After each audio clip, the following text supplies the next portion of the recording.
Today we return with another game played by Mikhail Tal as he's going with the English rat defense. If you didn't see my first video on it, I will leave a link to that in the description below if you're interested in seeing that once this video wraps up, guys. But the English rat defense, it's a lot of fun, and it's against the move d4, in which case you play d6. Now, we need white to play c4 to get the English rat. But if white doesn't play c4, that's okay. Depending on what white does, we can get a PIRC defense, Czech PIRC defense, modern defense, hippo defense, King's Indian defense. I mean, there's a lot of stuff. Okay, and all of those things I just mentioned are sound, strong, good openings. So d6 here, guys, it's just a good move. It strengthens e5. It strengthens c5. It's paired very well with a fianchetto on g6 as we have both light square and dark square coverage. And we're then able to look towards bishop g7, e5, c5, knight c6, you name it. A lot of really fun systems. But c4 is the most common move online. And against that, we can play the move pawn to e5. Now, white doesn't have to take. And if they don't, we have a sound game here. White could push. White could play knight f3, e3, knight c3, a lot of different things. But a lot of players just take on e5 and then take the queen, which I think is a big mistake for white. This is very uncomfortable for white. And I think most of the time, guys, white's just going to be happy to get to the endgame, not being a pawn down, not being 2 pawns down, not just losing to some attack on the queen side. I know the queens are off the board, but that doesn't mean we can't target weaknesses and win material depending on what our opponent does. Now, in the last video we covered, Tal went with a very unique idea of knight a6 and then running the king to e8 as c7 was protected. And notice a knight on a6 in this opening is a lot safer than a knight on a6 would usually be because of the fact that this bishop can't see it. Sure, they could push the pawn on the e file up, but then there's still that pawn on c4 blocking the bishop's vision. And if c5, the knight just gladly takes it. So that knight on a6 is very safe and very sound. But I would say that most of the time, guys, we're going to, in whatever move order you prefer, have our pawns on c6 and f6 with our bishop on e6, our knight on d7, and our king on d7. That's what we're looking towards. Our pawns on c6, f6, bishop out, knight out, king tuck. Beautiful stuff. Great coverage of the d-file. And y'all, that's exactly what we see in the game here. We see bishop e6. We see c6, knight d7, and now capturing on h3. And bishop h3 is actually a really good move for white. I mean, I've talked about this before on the channel. This bishop is putting so much pressure against this pawn chain. It makes sense for white to not just, look at a pawn that's very strong, but instead trade off for our very good and strong bishop on e6. So in this case, fine. We have Tal taking on h3. We still have f6. This still neutralizes this knight. I mean, white does have a price to pay when they bring their knight to h3. They do. Sure, the bishops are off, but now you got a knight on h3, which, unlike in a lot of cases, our knight has a purpose. This one just doesn't. We have bishop to b2, king c7, tucking, and now knight h6. Again, this knight's stuck. Ours isn't. I mean, the very next move, we have knight to f5. White looks to get this knight into the game a little bit. I actually think, interestingly enough, that in a lot of cases, bishop to c5 can be a good move to prevent that knight from getting in. This is playable. But knight f5 is strong because, again, when you push a pawn, sure, you're strengthening squares. Sure, you're giving that knight an out, but then you're weakening e3. So that's what we see played here. Knight to e3, targeting that guy. Knight f2 is played. And we now have bishop to b4. Knight d3, and now a5. Let me just go back real quick. Guys, these are high-level players here. I don't think any of these moves are hard to find once you know what you're doing with this system as black. If they take, you capture back. You can take with the king. You got bishop e6, c6, f6, knight d7. You get the idea, right? We're going to get into this type of system. The move order in a lot of cases doesn't matter too much.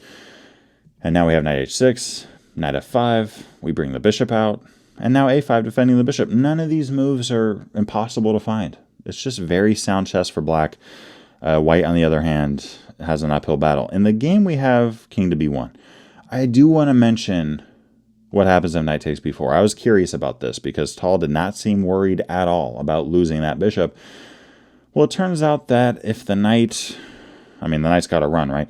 If the knight runs to e4, for example, we gladly take the pawn on a2. So knight a4 is something white could try to slow that down. And there's different things we could do. b5 is playable. It's not the best timing, though, because white can take.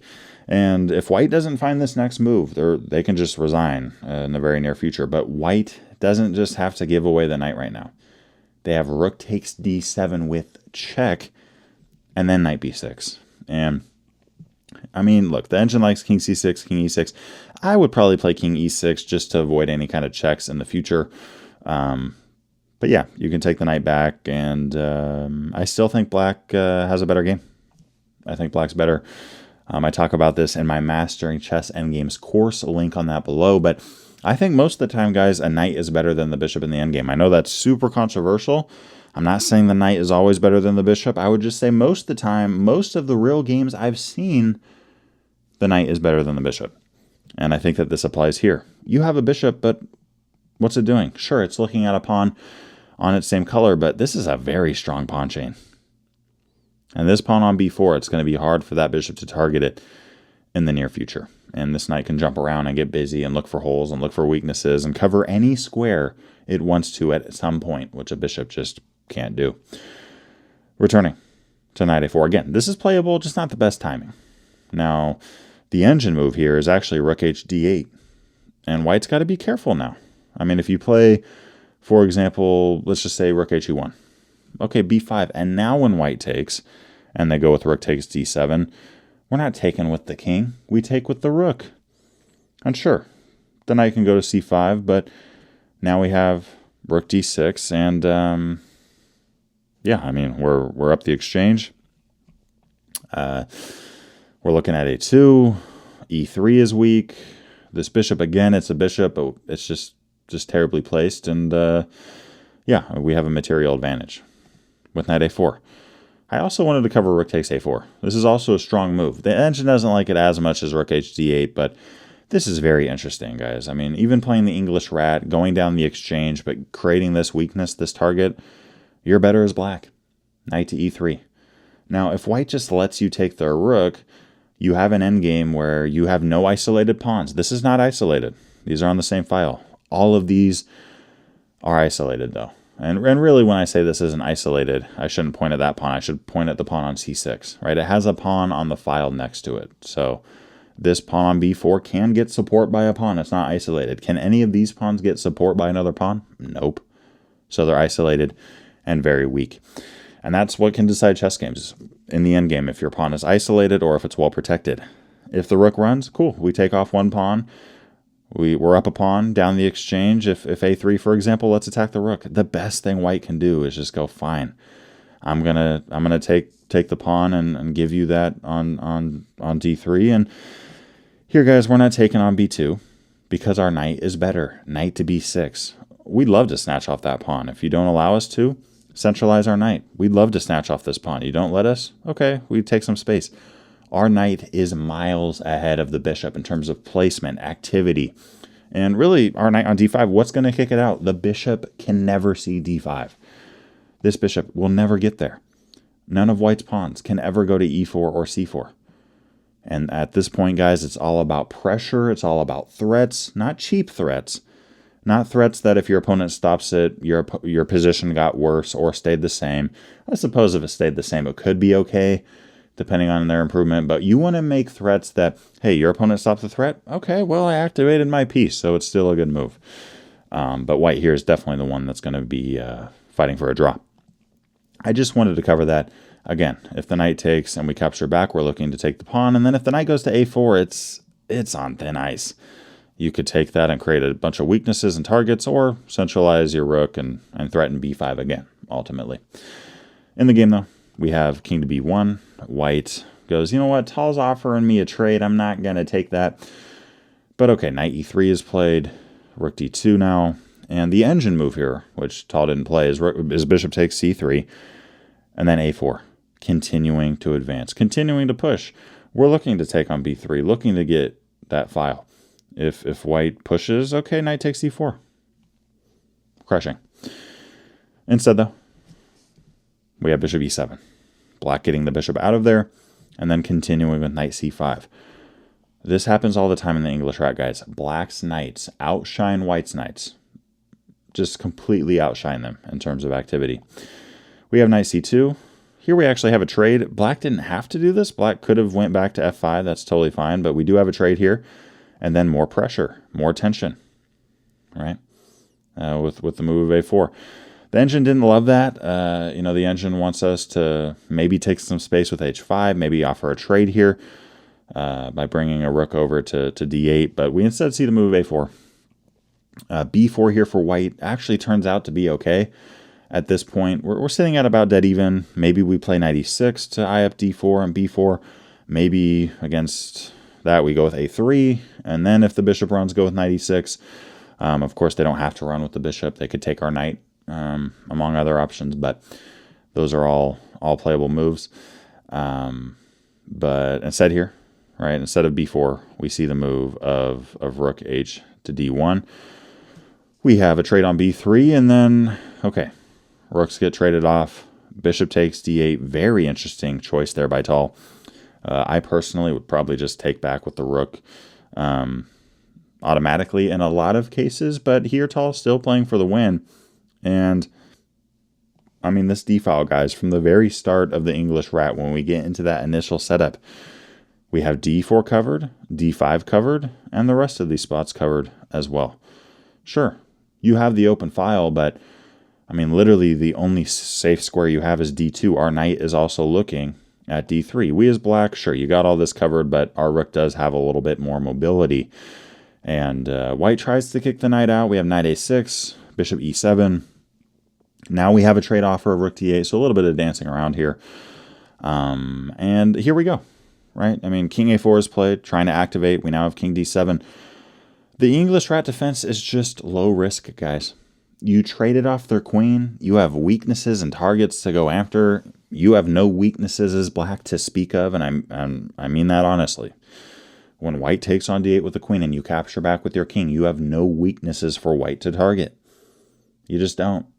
Sure, maybe they'll check you with castle and queenside, but then you just put your king on c7 because you've already played c6. White here has hung on. They've played well. I mean, you're going up against Tal, and you went up against his English rat defense, and you held on. Okay, cool. We're in an endgame now. Even endgame. Now you got to survive against Tal in the endgame. So, your opponents could survive against you in this system, but then you're in the endgame, and it's just dead even. It's not like you sacrificed material or anything. You're good, right? I mean, if this is the worst that can happen, we're okay with that. We have knight c7 here. Some dancing around. g6, b5, white here trying to create some counterplay. Of course, that does weaken the dark squares a little bit, so b5 there feels a little bit risky to me. But we have capturing, and at this point, guys, honestly, you could just stick with, you know what, whenever I see my opponent take on f6 or c6, I'm just going to take with the pawn. The engine loves this move. Instead, we have king takes c6, and the knight is able to jump in to d5. So even at this point, guys, in the endgame, the engine still has us capturing on c6 with a pawn to neutralize that knight. But okay, in the game here, we have pawn to b5. And look, if white takes on b5, we're going to win the knight, right? I mean, if you take on b5, the king captures back. If b6, our king can easily get back into the mix. And, yeah, I mean, we're just winning that. And with king a5, at this point, you do got to be worried about knight takes e7 check. So let's throw in a check ourselves. And if you see king to b4 here, defending the pawn, we can throw our knight in there, right? Throw the knight in. And if knight c3, guys, one little move like this, we're crushing. Bishop e7 with check. You can play king a5 now. You could play it later. In either case, when you do that, we have knight b3. And we could take the bishop in that position, but it's actually better to push. If we take on c1, we're still better, but now white gets check against our king. They're going to push to b6, and their king is leading their pawn, which is a big issue for us. I mean, that comes up all the time in the endgames course. This king is leading their pawn. We can't just go to b6 or go to b7. The king's leading the pawn. If we go to somewhere like d7, I mean, that's a good move for us, but white can still push, and we got to be really careful to not drop this game, or at least not drop a win. as this pawn is so close, and we're only about minus 1.2. However, here in this position, if we play b4, not allowing that pawn so much advancement, and still looking to win material, we're winning. I mean, we're over -5. The knight's hanging, the bishop's hanging. The knight could defend the bishop, and okay, fine. We take the bishop, we have king c5, and we're steamrolling white in this position. We're about to be up a pawn, a passed pawn at that point, and this is a great example of, hey, an open position, and a position in which case the bishop is outshining the knight. But honestly, more than that, our king is outshining theirs by a long shot. And that's why we're winning this. So, that said, right, in the game here with pawn to b5, we instead see king to b3. We have a check on d4. The only move that white has here that isn't completely lost is king to c3. That's the only move, which is very surprising, for me at least. I mean, if we see that our bishop is attacked and we run with the bishop, white could throw in a check. If we play king c5, white could throw in a check. We can't take this pawn because the king is on c3. That's important.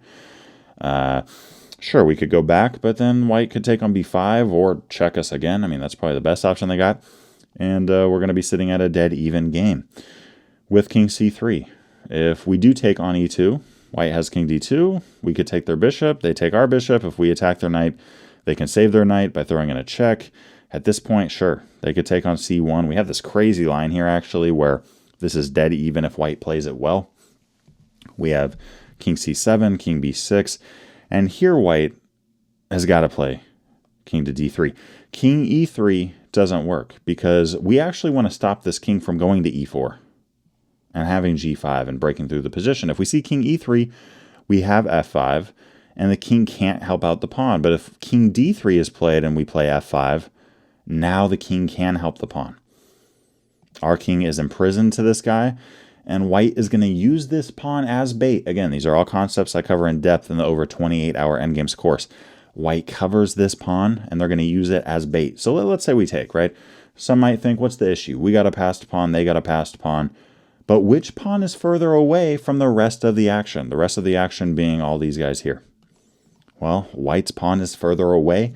That pawn way off in the distance that we got to worry about is better bait, right, than the pawn on e5. So e4 here, okay, white does have to answer that, but at the end of it, white's king is closer because they had better bait that was further away.